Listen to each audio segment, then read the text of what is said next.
So without further ado, let me tell you what I've been up to for the last, we're going on almost 12 months now since we closed on this property. My wife and I, we were really desperate to get out of Florida. We had moved down to Florida, we had just had a child, and my mom lives in Florida, and so we decided it would be good to live down in Florida for a while, and so my mom could spend some time with the baby. And it was becoming clear that Florida definitely was not the place to permanently reside. And I'd always lived out in the country and was kind of desperate to get back out in the country. Could not have drawn up this property any better. So without further ado, again, let me take you on a tour of this place because it could become a future Gerson retreat. It's 32 pastoral acres. It's all acreage, as you can see here. It's all acreage all the way to, and let me get a little bit higher here, all the way to this fence line or tree line all the way across there. If you can see off in the distance there, that final tree line way back there, there's a little water trough up at the top of the hill, and that's pretty much where the property ends. But it's 32 pastoral acres. That old ratty barn down there is actually the property line as well. That's part of our property. Not sure what I'm going to do with that. Probably tear it down, maybe put up a cabin there or something. And so you can see the cows there. So I contracted with someone. They came here and put up 30 cows, I believe, to graze roughly 25, 26, 27 acres currently. And so the deal is they get to put their cows on that land there, and at the end I get a cow all the way through butchering, and they deliver the meat and the bones. And you'll see what that's going to be for the most part when I get up to the house, even though I do occasionally eat meat. But it'll be all grass-fed and organic and good to go. So as we approach the barn, here's this paddock here where they would have kept some of their horses that they never had. But as you approach the barn, you can clearly see that here's a tack room where they would have had saddles and whatever else they would have stored here. But it's a 3-stall barn. 1 stall here, 1 stall here, and 1 stall here. Never used. Incredible. And there again, you look out at the rest of the property. I don't know if you can see the undulations and the mountains, but everything's come out in the last week, all these leaves. So it is as pretty as it's going to get, with the exception of the fall, which typically is around late October. It's going to be spectacular.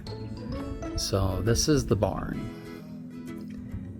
Let's take you up to the pond. No, let's take you up to the house. So this is the house. It's not big. It's only like 1,300 square feet.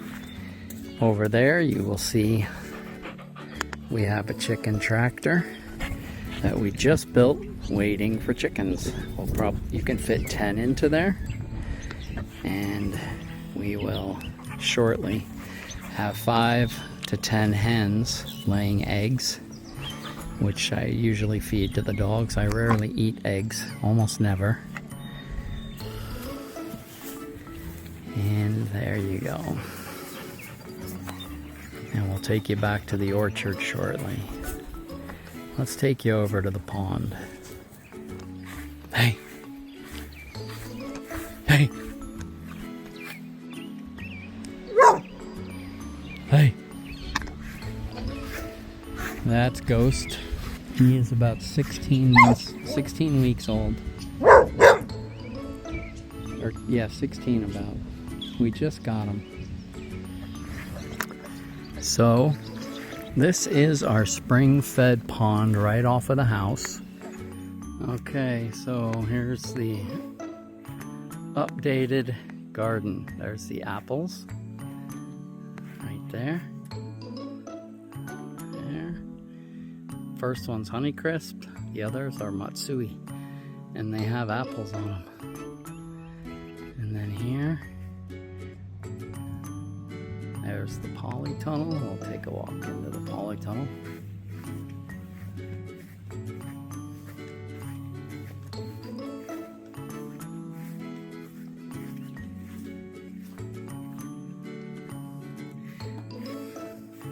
Even with all the windows and doors open, it's about 20 degrees warmer in here. So over here I have my starter plants. Right here I have eggplant. I have more tomatoes. I have a watermelon. I have a squash. Those big leaves are the watermelon and the squash. There's more eggplant. Here I have mango and avocado, and you can see that mango right there has come out that tree, and then there's another one coming out right there. So that's mango, and then here's our tomatoes, and they're already huge.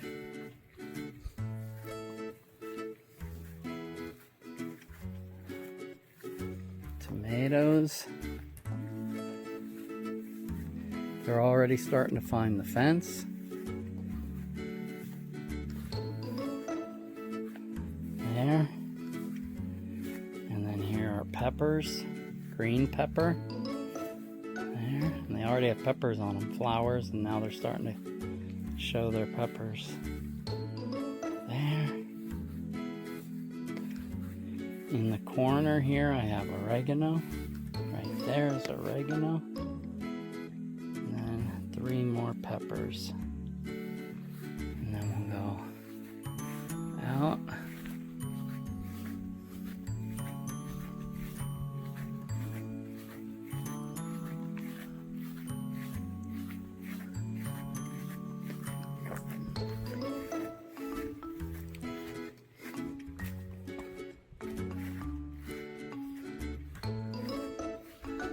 Over there we have blueberries, raspberry, and grapes. I'll take you over there in a second. Here's our first raised bed. Right there. We have Brussels sprouts here to the right, Brussels sprouts to the left. Then we got red cabbage further back on the left, then broccoli and cauliflower, and then broccoli and cauliflower. And if you can see right down the middle, have some onions. They're getting crowded out by the leaves though. This is the newest bed, and look at that. Those are the potatoes coming up on the left and the right, and down the middle I have onion, and then I have dill. That's dill. That's dill. That's oregano. That's oregano and rosemary. And then again, here we have the potatoes popping up and the onions. There's the first bed again. And then over here we have more cauliflower. That's purple cauliflower there. In here I have, where I could fit, I have some onions. I have some onions here, here, and even over in here I have some onions. And these potatoes are really getting big. I had to cut leaves off them today because they were starting to crowd out the onions, but you can see the onions right in between, right there. And then I have some chard with more onions right there next to the chard. And then the final bed is over here. Here's the other bed. This is planted third. These are potatoes with onions again down the middle. Same thing in the back. Potatoes with onions down the middle.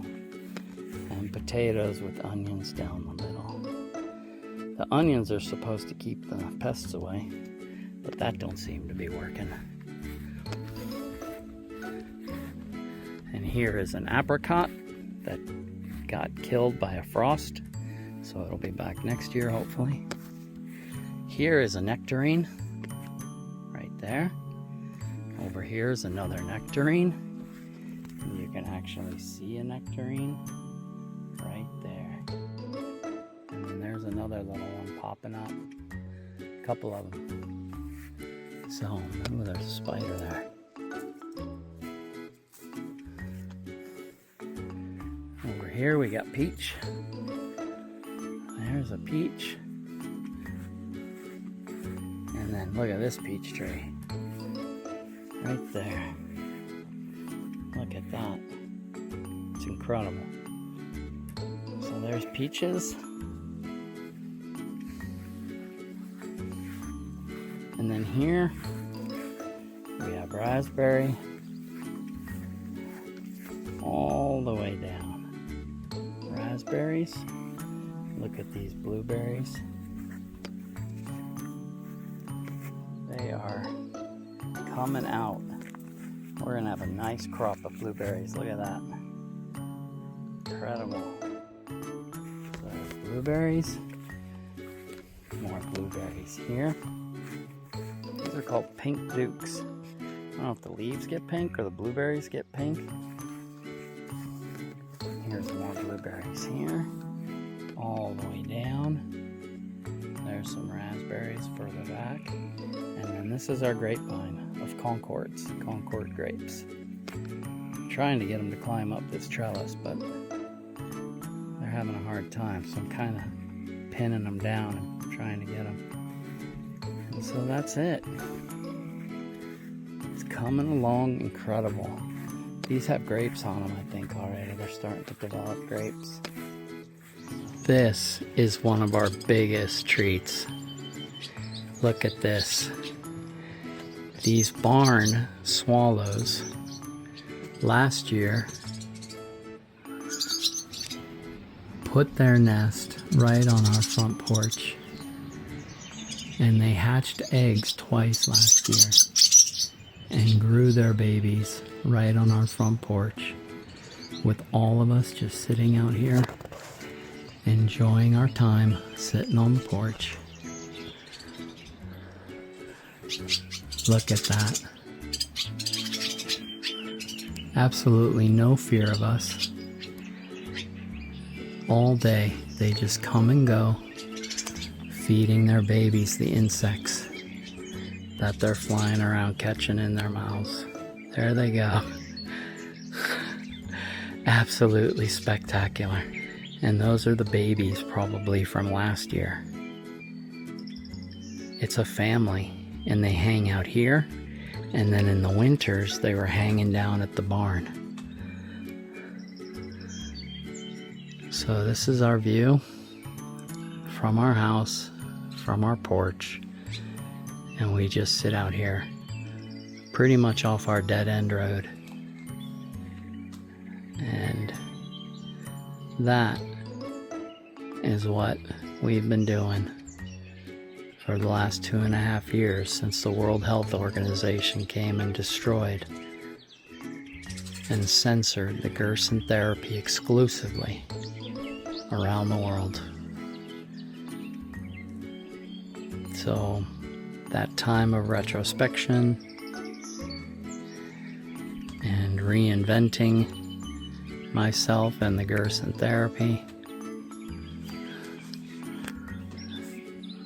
is where this led us, and hopefully I'll be sharing this soon with the public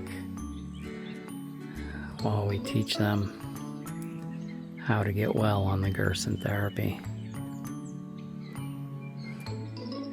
If you have anyone who is suffering from any degenerative disease, not just cancer, feel free to contact us. We still have our 3-month home program that we do remotely, and that is more than sufficient to be able to heal yourself of your advanced diseases.